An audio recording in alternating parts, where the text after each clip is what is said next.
Kayo rin ay dapat tumanda sapagkat sa oras na inyong inaasahan ay darating ang lahat ng tao. Bahagi ko kung saan yung ating pananampalataya ay isang pananampalataya na nag-aanyaya sa atin na harapin ang katotohanan ng buhay ng daigdig na ito. Hindi tayo tinatakot ni Jesus. Ipinapahayag sa atin ang katotohanan katulad ng pagdating ng kamatayan na kinakailangan natin pag-alaan. Sapagkat ito ay bigla naman dumarating sa gitna natin. Kaya bahagi ko naman na maaaring sa katuparan natin ang piliin natin bilang mga mananampalatayang Kristiyanong Katoliko. Lalo-lalo na sa sana po palagi tayo ng pasalamat sa biyaya ng buhay na pinagkakaroon ng Diyos sa atin. Sapagkat sana makita natin kahit kuminsan nakikita natin yung mahalagaan ng bagay kapag wala na. Hindi na natin may babalik. Katulad ng biyaya ng buhay. Kaya sana po every day pag-isip natin sa umaga magpasalamat tayo at binigyan pa tayo ng Diyos ng biyaya ng buhay. Kapasalamat lang tayo sa biyaya na ipinagkakaroon ng Diyos sa atin, yung biyaya ng pagkatalo nito, yung presente ng bawat isa na siya ay nabibilangan natin sapagkat sabi nga po natin minsan ako tayo lalaan sa daigdig nito. At sa oras na dumaan tayo, hindi na ito may babalik. Bukas ay mayroon pa rin ganitong oras, pero hindi nakatulad ng kahapon. Ang bawat minuto na dumaan ay mahalaga. Sana po pahalagahan natin ito. Kaya yung pangyayari natin na may magagawa tayong mabuti ay gawin na natin ngayon. Huwag natin hintayin ng bukas sapagkat baka ang bukas ay hindi nadarating. Pwede dumating, pwede hindi. Pero hindi pinapamako sa atin na palaging may bukas. Sigurado may bukas, pero kung may naroon pa pa tayo bukas.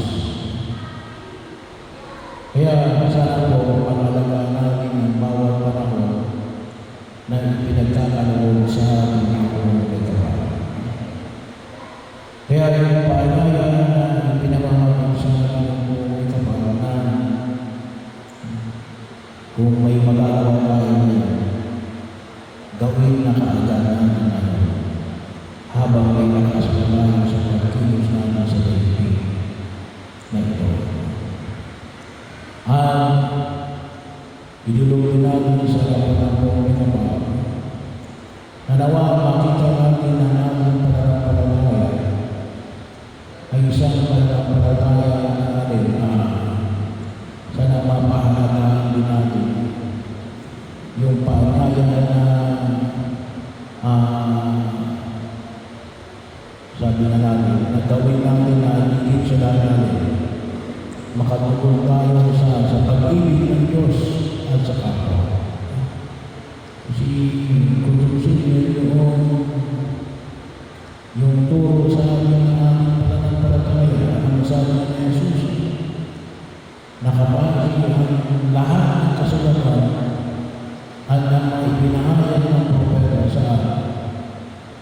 pag-ibig sa Diyos at sa pag-ibig sa kapwa.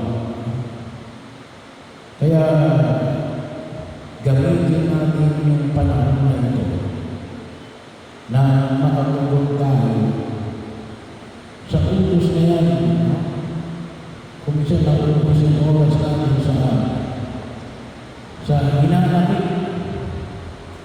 sa mga loob, sa kapwa natin, isa lang. Sayang yung panahon natin na inilalanin sa daigdig na ito. Sayang yung panahon natin, inuubos natin sa dawit, sa inggit, sa selos. Hindi, ano sabi ni Jesus? Ibabanig natin sa komunikapan sapagkat yun ang kanyang utos. Ang utos na nakabase sa walang imbabawin na pag-ibig sa Diyos at sa kapwa. Kaya hindi mo pinanong sa harapan ng komunikapan na higit natin pakinabang yung biyaya ng pag-ibig ng buong may kapal. At isama natin, lately may narinig ako na dalawa-dalawang kamatayan ng tao. Una, yung madamudan ka ng hininga.